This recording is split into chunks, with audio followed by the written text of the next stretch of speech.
तो United nation कोई punitive action Israel के खिलाफ नहीं ले सकता। उसकी वजह जो कि इसको मगरबी मुल्कों की शय है, फिर वीटो पार उसके पीछे खड़ी है। में ताकतवर का कानून ही हमेशा नाफिज होता है, जिसकी लाठी उसकी भैंस। इसलिए इस पर कौन चार्जेस लगाएगा? जब तक अमेरिका इमारतें मलबे का ढेर बन गईं। इसराइल और हमास के दरमियान सीज फायर का मुआहिदा किया गया, लेकिन इस सीज फायर के मुआहिदे को हुए अभी 12 घंटे भी नहीं गुजरे थे कि इसराइली फौज ने एक बार फिर आज मस्जिद अल-अक्सा से मुल्का सहन में दोबारा फलस्तीनियों पर आंसू गैस की शेयरिंग की, रबड़ की गोलियां बरसाईं। और यह सब कुछ उस वक्त हुआ जब मस्जिद अल-अक्सा में हजारों नमाज जुमा के बाद जंग बंदी पर खुशी मना रहे थे। सालों से जारी इसराइली नाकाबंदियों और फजाई हमलों के बाइस गजा की पट्टी की मईशत इंतहाई खराब हो चुकी है। सिलसिला कहां रुकेगा? सीज फायर मुआहिदे की इसराइल ने खिलाफ वर्जी कर दी है। अब आगे क्या किया जा सकता है इसराइल के खिलाफ और कौन कर सकता है? जनरल साहब, अब ये 12 घंटे भी नहीं हुए थे, सीज फायर मुआहिदा हुआ, अभी तो मस्जिद अल-अक्सा में खुशियां मनाई जा रही थी। फलस्तीनियों ने सुख का सांस भी सही तौर पर नहीं लिया था, एक बार फिर उन पर हमला हो गया। अब अक़वाम मुत्तहिदा क्या करे, दुनिया क्या करे, मुस्लिम ममालिक क्या करें, किसका क्या किरदार होना चाहिए अभी सूरत हाल में? जनरल साहब देखिए, जो आपने कहा ना अक़वाम मुत्तहिदा क्या करे या दुनिया क्या करे, जो कर सकते हैं वो करना नहीं चाहते। अक़वाम मुत्तहिदा ही है वो फोरम है जहाँ से दुनिया में मजलूम अक़वाम को या मजलूम माइनॉरिटीज़ को या जहाँ जहाँ तनाज़ात हैं, टेरिटोरियल डिस्प्यूट्स हैं इंटरस्टेट, उनके हल के तलाश के लिए ही ये अदारा वजूद में आया था। लेकिन इसमें अनफॉर्चुनेटली वीटो पावर का एक ऐसा नासूर दाखिल कर दिया गया जो अपने पॉलिटिकल अज़ाइम और स्ट्रेटेजिक अज़ाइम को आगे बढ़ावा देने के लिए वो उन मुल्कों की जायज़ और नाजायज़ इमदाद पर उतर आते हैं और वीटो का इस्तेमाल करके इस अदारे को उन्होंने सिर्फ एक टॉक शॉप बनाकर रख दिया है। कोई भी हतमी फैसला ये अदारा लेने की पोजीशन में नहीं है। जब तक अमेरिका इजराइल के पीछे खड़ा है या जब तक इक्वली बिफिटिंग मिलिट्री पावर उसका जवाब तलाश नहीं करती, जिसके इम्कानात नामुमकिन हैं बल्कि नापैद हैं मिडल ईस्ट में, क्योंकि उन्होंने अपना कोई राइवल छोड़ा ही नहीं है, तो उस वक्त तक अनफॉर्चुनेटली पैलेस्टीनियंस इनके रहमो करम पर ही रहेंगे। दुनिया में या स्टेट क्राफ्ट में या जियो पॉलिटिक्स में मोरालिटी नाम की कोई चीज़ नहीं होती। स्टेट्स अपना मफाद देखती हैं और उन मफाद की पादाश में इंटर स्टेट रिलेशंस कायम होते हैं। और यही वजह है कि आज तक यूएन रेजोल्यूशन, दर्जनों यूएन रेजोल्यूशन बन चुके हैं। ओरिजिनल 1947 का जो डिसीजन था 2 स्टेट के क़याम का, उस पर भी आज तक यूनाइटेड नेशन अमल दरामद करवाने में नाकाम रही है। बल्कि अब तो जिसे डील ऑफ द सेंचुरी कहते हैं, प्रेसिडेंट डोनाल्ड ट्रंप ने तो यरूशलेम को ही मुतनाज़ बना दिया, उसको कैपिटल डिक्लेयर करके, और बहुत सारे मुसलमान ममालिक ने उसको एक्सेप्ट भी कर लिया।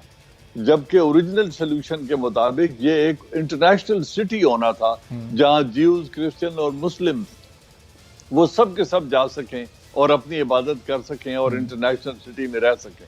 अब उसका भी तनाज़ा एक मजीद इजाफा कर दिया गया है एग्जिस्टिंग डिस्प्यूट के अंदर। तो मुझे नजर नहीं आता कि इसका हल बहुत जल्द होगा, क्योंकि मुसलमान जो इसको सराउंड करते हैं, उसमें सऊदी अरेबिया हो, इराक हो, सीरिया हो, लेबनान हो, जॉर्डन हो, ये तमाम ममालिक जो हैं कमज़ोर हैं बशमूल इजिप्ट, और वो मिलिटरीली अपना डिसीजन न एनफोर्स कर सकते हैं, न उनमें आपस में इत्तेहाद है कि पैलेस्टीनियंस की मदद पर वो यक आवाज़ होकर अपनी आवाज़ उठाएं।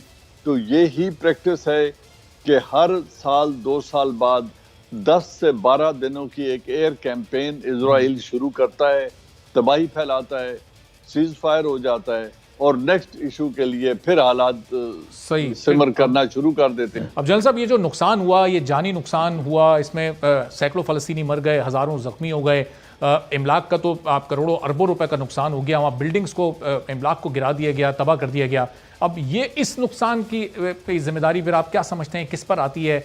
किसको इसका कसूरवार और जिम्मेदार ठहराया जा सकता है? और क्या ये नुकसान, इसको क्या जंगी जराइम के जुमरे में हम कह सकते हैं कि ये जंगी जराइम हुए हैं और फिर इसके चार्जेस लगाए जा सकते हैं इसराइल पर? देखिए, दुनिया में ताकतवर का कानून ही हमेशा नाफिज होता है, जिसकी लाठी उसकी भैंस। इसलिए इस पर कौन चार्जेस लगाएगा? जब अमेरिका का प्रेसिडेंट जो बाइडन, जो अपनी तरफ से ह्यूमन राइट्स के बहुत बड़े वॉरियर अपने आप को कहते हैं, उनके स्टेटमेंट्स को उठा के देख लें तो उन्होंने कहा इजराइल अपने सेल्फ डिफेंस में कर रहा है। तो उन्होंने पहले ही उसको एक वीटो पार होने की हैसियत से एक क्लीन चिट दे दी है कि इजराइल ने जो कुछ किया सेल्फ डिफेंस में किया।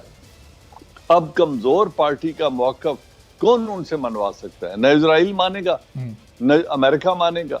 और जो यूनाइटेड नेशन के रेजोल्यूशन हैं जिनमें इनको वेस्ट बैंक और ईस्टर्न जेरूसलम में या गोलान हाइट्स के ऊपर जो इनको नई आबादियां बनाने से रोकता है, उस पर आज तक अमल नहीं हुआ। तो यूनाइटेड नेशन कोई प्यूनिटिव एक्शन पैलेस्टाइन इजराइल के खिलाफ नहीं ले सकता। उसकी वजह जो पहले मैंने बताई थी कि इसको मगरबी मुल्कों की शय है, फिर वीटो पार उसके पीछे खड़ी है। निकी हेली ने just last week veto exercise किया। तो ये इस वीटो पार की वजह से जनरल असेंबली को रेजोल्यूशन पास करते हैं, उसकी कोई हैसियत नहीं, और सिक्योरिटी काउंसिल तो कर ही नहीं सकती इस वीटो की वजह से। तो लिहाजा कोई ताकतवर अदारा ऐसा मौजूद नहीं है जो मुनसिफ का किरदार अदा कर सके। कोई इंसाफ की तवक्को नहीं है। मजलूम है, पैलेस्टीनियंस कमजोर हैं और कमजोर ही रहेंगे जब तक अरब ममालिक, आपने कहा ना सफारती ताल्लुकात का जी, देखिए बहुत बड़ा प्रेशर आ सकता है अगर 57 अरब कंट्रीज इजराइल के साथ अपना सफारती ताल्लुकात खत्म कर दें, अपने एम्बेसडर्स वापस बुला लें, तो इंटरनेशनली बहुत बड़ा प्रेशर जनरेट होता है। लेकिन ये एक ख्वाब है जिसकी ताबीर कभी नहीं होगी बावजूद, क्योंकि अरब हुक्मरान अपने अंदर बहुत सारी कमजोरियां रखते हैं, अपने मुल्कों के अंदर बहुत सारी कमजोरियां रखते हैं। ऑयल रिच होने के बावजूद उन्होंने ऑयल डॉलर्स के एवज बेचने के लिए अपने ज़खायर को गिरवी रख दिया अमेरिका के आगे। अब वो उसके खिलाफ भी डिसीजन नहीं ले सकते।